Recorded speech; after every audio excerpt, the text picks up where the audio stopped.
Le dossier de cette édition est la sécheresse qui frappe notre pays. Alors que l'automne approche, seuls 2 départements français sont épargnés par des mesures de vigilance ou de restrictions concernant l'irrigation, les Côtes-d'Armor et le Morbihan. Qu'en est-il pour le Poitou-Charentes? Marie-Noëlle Missut, bonsoir. Presque partout, c'est la crise. Ah oui, Florent, effectivement, c'est la crise. Alors, on va commencer par le département des Deux-Sèvres avec une carte qui est assez claire, notamment au nord des départements. Voilà, donc au nord du département, c'est en noir, c'est en crise.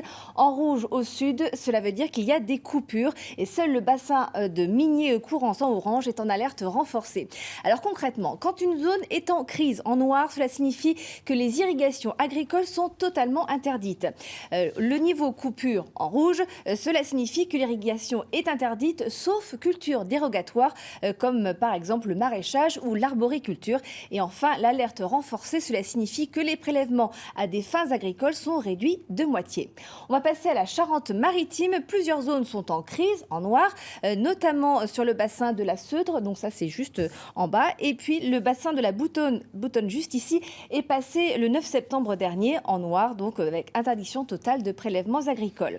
En Charente, la dernière carte disponible sur le site de la préfecture date de la mi-août. Elle est un peu trompeuse car elle correspond à l'application stricte de la loi sur les restrictions.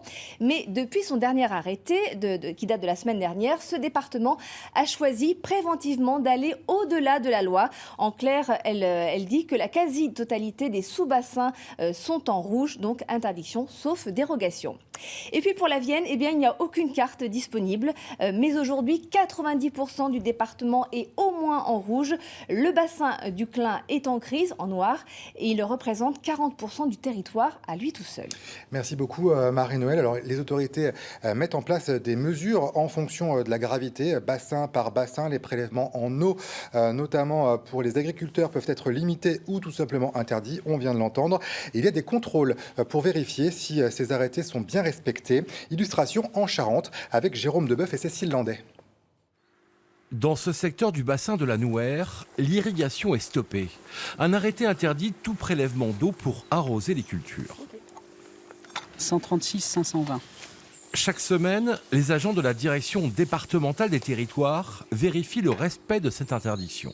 On a pris les volumes et les index compteurs depuis la semaine dernière, jeudi dernier, puisque les mesures s'appliquent de jeudi à jeudi. Donc il n'y a pas eu d'irrigation et la mesure de coupure a été respectée. Sur le secteur, une quinzaine de prélèvements sont vérifiés. Lorsque l'irrigation est autorisée, ce sont les volumes prélevés qui sont contrôlés. On fait ça de façon hebdomadaire sur certains bassins pour vérifier de temps en temps s'ils respectent les pourcentages attribués dans l'arrêté de restriction. Plus à l'est, c'est une exploitation maraîchère qui est contrôlée. L'agriculteur dispose d'une dérogation pour arroser des cultures fragiles à haute valeur ajoutée. Des quotas sont néanmoins imposés. Selon l'administration, la majorité des irrigants respectent les arrêtés qui limitent ou interdisent les prélèvements en eau. On recense finalement assez peu de non-conformités, notamment de non-conformités importantes, notamment des volumes hebdomadaires largement dépassés ou de l'irrigation certains jours d'interdiction. Donc c'est des cas qui se produisent, clairement, mais qui sont assez limités en nombre. Sur 200 contrôles effectués, seuls 5% des prélèvements seraient en infraction. Les contrevenants risquent 1 500 € d'amende à chaque dépassement. Le matériel peut également être saisi si l'infraction se répète trop souvent. Et en direct d'Angoulême, nous sommes avec un spécialiste de la question, Guillaume Chamoulot. Bonsoir, vous êtes agriculteur, céréalier dans le Nord Charente, à Celles-Frouin précisément, et vous êtes vice-président de la Chambre d'agriculture chargée des questions autour de l'eau. Alors d'abord, quand on contrôle les arrêtés de restriction ou d'interdiction, on pointe du doigt tout de suite les agriculteurs. Est-ce que ça, vous le comprenez ? Alors oui, bonsoir. Alors ce que je comprends, c'est qu'il y ait une interrogation de la part du citoyen, c'est tout à fait légitime. Par contre, pointer du doigt systématiquement n'est pas la bonne solution. La bonne solution, c'est de venir nous questionner. Les pratiques d'irrigation sont très encadrées, la gestion de l'eau est très encadrée. Donc la meilleure façon, c'est de venir comprendre le système, comment il se passe, avant de pointer du doigt. Alors nous avons, nous, des téléspectateurs qui parfois nous envoient des photos, alors surtout l'été, avec de l'irrigation en pleine journée à des canons à eau. Ça, ils ne le comprennent pas. Pourquoi ça peut se faire ? Alors, ça peut se faire, je comprends leur interrogation. En fait, il y a déjà eu des études menées par les instituts techniques, que ce soit l'INRA, Arvalis ou l'IRSTEA, pour vérifier l'impact d'un arrosage de jour en forte température. On a moins de 5% de perte d'eau par évaporation, ce qui est peu conséquent par rapport à l'effet positif. Quand on arrose de jour, on arrose au même endroit pendant 2 heures, donc ça simule une pluie. Donc s'il n'y a pas d'effet négatif, notre ennemi est plutôt le vent en journée, mais pas forcément la forte température. Aujourd'hui, est-ce que les agriculteurs du Poitou-Charentes doivent faire évoluer leur culture pour répondre au changement climatique ? Alors, les agriculteurs du Poitou-Charentes n'ont pas entendu cette année pour se poser ces questions-là. Le changement, il est déjà en cours. Le maïs, qui est souvent pointé du doigt, est en très forte baisse depuis un certain nombre d'années. Pour prendre un exemple très simple, en Charente, il n'y a qu'un tiers des surfaces de maïs qui sont irriguées. Donc, focaliser sur la culture n'est pas forcément que la solution.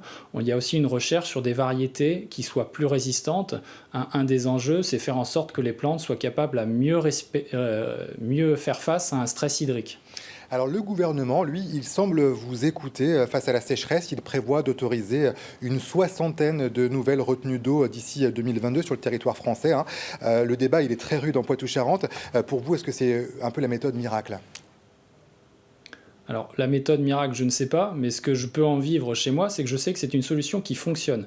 J'irrigue sur mon exploitation grâce à une réserve d'eau bâchée qui a été construite il y a 20 ans, et en 20 ans de recul, on sait que ça fonctionne. Donc le stockage de l'eau, la sécurisation par le stockage l'hiver est une des solutions, une piste importante qu'il ne faut surtout pas négliger. Donc prévoir de nouvelles constructions est un élément important qui favorisera dans le même temps une évolution des pratiques agricoles vers du matériel plus performant, vers d'autres cultures à plus forte valeur ajoutée. Voilà, c'est un panel à mettre en place avec des mesures agroécologiques pour favoriser l'agriculture et une transition qui ne soit pas subie mais qui soit active. Merci beaucoup Guillaume Chamoulot, vous êtes vice-président de la Chambre d'agriculture de la Charente en direct de notre studio d'Angoulême.